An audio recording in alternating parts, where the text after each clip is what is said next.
Pour contenir justement tout débordement lors des manifestations, le ministre de l'Intérieur a annoncé hier soir un dispositif d'un niveau jamais atteint. C'est lui qui le dit. 13 000 policiers et gendarmes, dont 5 500 à Paris pour faire face aux plus de 1000 casseurs qui pourraient intégrer les cortèges. Hier soir, Gérald Darmanin a appelé les forces de l'ordre à ne répondre à aucune provocation. Il faut éviter la bavure. D'autant que sur Internet, plusieurs manifestants, plusieurs élus de gauche dénoncent des violences policières et des humiliations.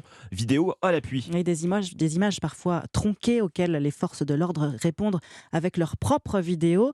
Mayalène Trémollet, il y a une vraie bataille médiatique entre policiers et manifestants. Oui, lutter par les images, c'est une nouvelle forme de communication pour rétablir la vérité des policiers et des gendarmes sur les faits de violence.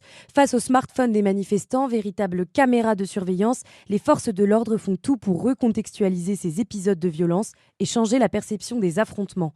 Guerre des images donc, devenue aussi importante aujourd'hui que la manœuvre opérationnelle, comme l'explique le général de gendarmerie Bertrand Cavalier. Les forces de l'ordre savent qu'elles interviennent dans un nouvel environnement, la guerre informationnelle ou la guerre des images. Aujourd'hui, les forces de l'ordre sont dotées donc de caméras piétons. Il y a également des gendarmes et des policiers qui parfois alimentent les réseaux sociaux. C'est un phénomène qui est assez récent mais qui se systématise. C'est le cas d'un gendarme samedi à Sainte-Soline qui filme les mortiers d'artifice et les cocktails Molotov lancés sur le pare-brise de son fourgon. Communication institutionnelle ou initiative privée, les policiers répondent désormais à cette guerre numérique, image contre image. Mayalène Trémollet du service politique d'Europe 1. Notez qu'à Sainte-Soline, dans les Deux-Sèvres, on a appris hier qu'un deuxième manifestant âgé de 34 ans est entre la vie et la mort après les affrontements de samedi.